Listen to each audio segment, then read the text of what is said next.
Celular barato com 4 GB de RAM Exynos 1330 dá conta de rodar os principais jogos da Play Store? A gente analisou e eu te conto tudo agora. O Galaxy A14 foi lançado em janeiro desse ano, fazendo uso do novíssimo processador Exynos 1330. Ele tem 4 GB de memória RAM e uma bateria de 5.000 mAh instalada aqui nesse smartphone. A tela dele é um display IPS de 6.6 polegadas Full HD com 90 Hz de atualização. Opcional, existe uma versão desse smartphone com a Helio G80, que é a versão 4G, no lugar desse Exynos aqui, mas a gente não vai falar dele aqui nesse vídeo, tá bem? A versão que a gente testou é a 5G. E passando um pouquinho pelos valores, o A14 está custando atualmente míseros R$1.000, R$1.100, R$1.200, vai variando aí conforme as lojas e as ofertas que estão surgindo por aí. Muito bom o preço para esse smartphone aqui.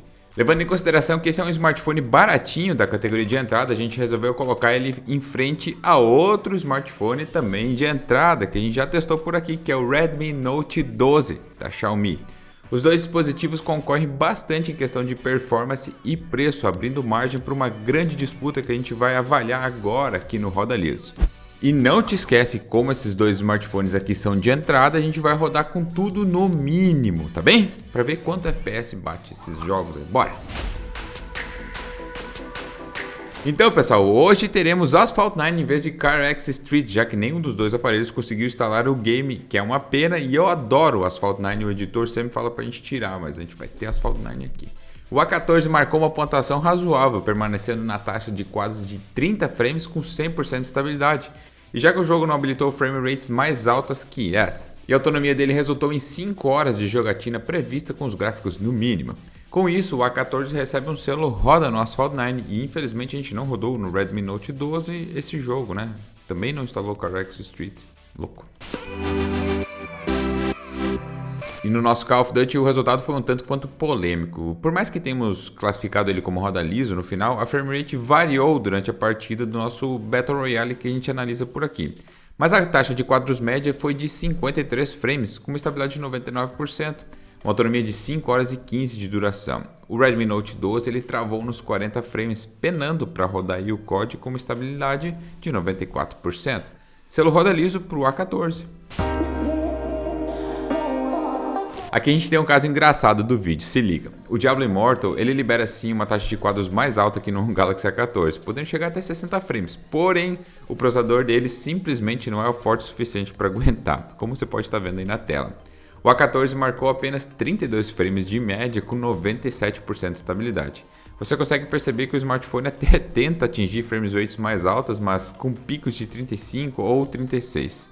Mas não consegue se manter e acaba descendo novamente para os 30, e aí mantendo essa média que a gente mostrou antes. Enfim, a autonomia do A14 foi de 4 horas e 30 de duração da bateria. O Redmi Note 12 teve um resultado bem parecido, porém agora de fato travado nos 30 frames do próprio game. Finalizando então com uma estabilidade de 98%, recebe selo roda os dois smartphones.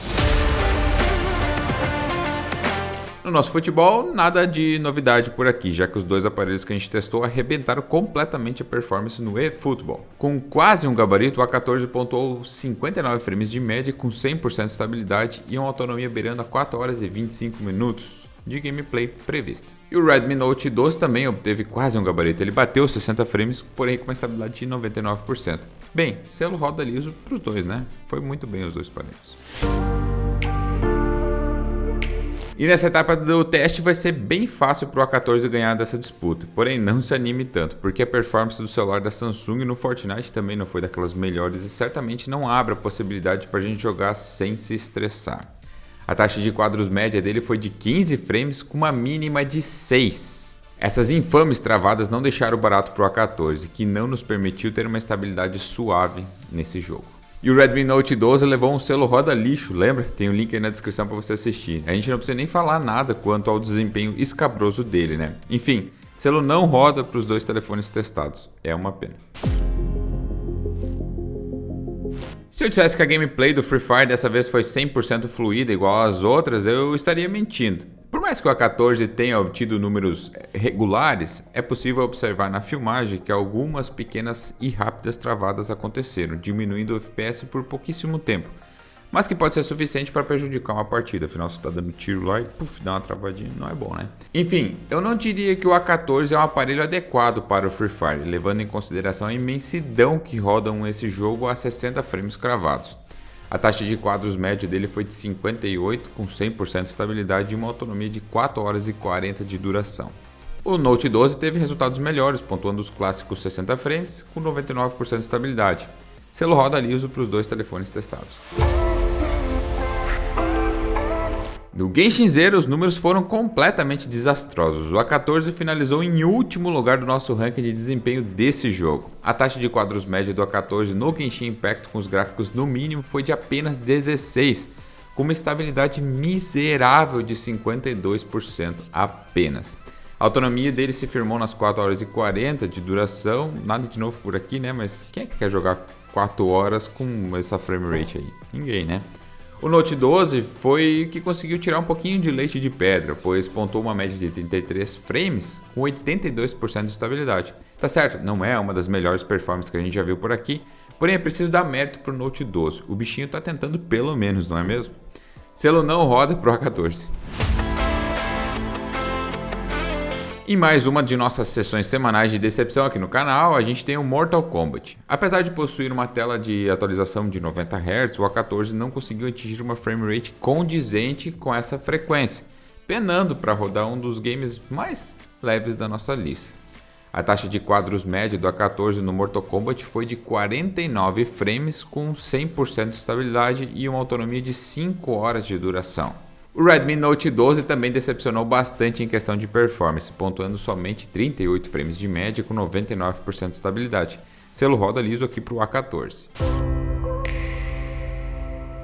E mesmo com a ajudinha do nosso queridíssimo GFX Tools, o Galaxy A14 não conseguiu ter um bom desempenho no PUBG Mobile. Dá uma olhada.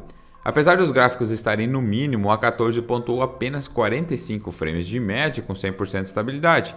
Não nos permitiu uma frame rate maior, como 60 ou até 90 frames. A autonomia do aparelho foi de 4 horas e 40 de duração. E quem levou a melhor nesse desafio foi o Redmi Note 12, que marcou uma média de 60 frames com 100% de estabilidade. Selo roda liso para os dois, porém o vencedor dessa rodada foi o aparelho da Xiaomi. E finalizando a nossa bateria de testes, temos agora um dos piores resultados de todos os tempos em Tower of Fantasy. Não tem nem como se divertir nesse game utilizando o A14, já que a performance dele é extremamente instável em 100% do tempo. A taxa de quadros média foi 17 frames com 70% de estabilidade apenas, em uma autonomia de 5 horas e 15. O Redmi Note 12 conseguiu virar tranquilamente o Tower of Fantasy, marcando 48 frames de média, mas também com uma estabilidade terrível de 59%. Selo não roda para o A14.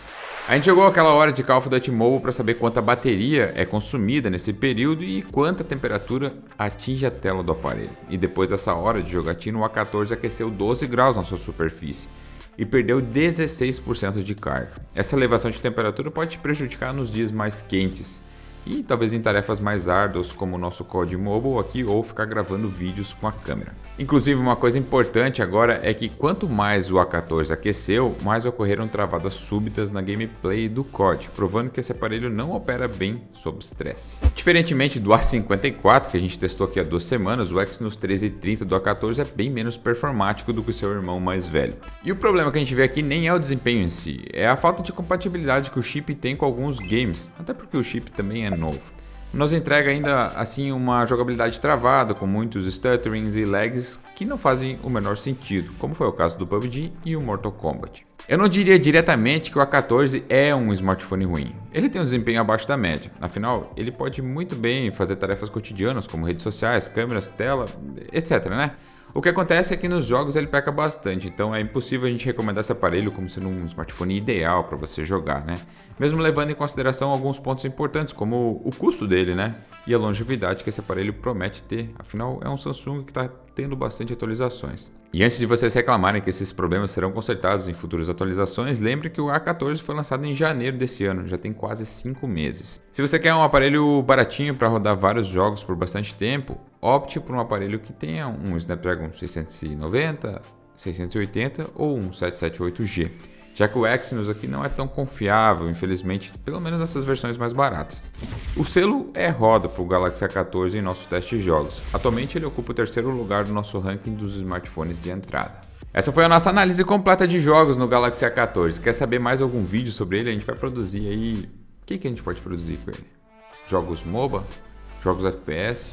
Deixa aí nos comentários que a gente quer saber mais o que a gente poderia produzir com o A14. É isso aí, pessoal. Um grande abraço e até o próximo vídeo.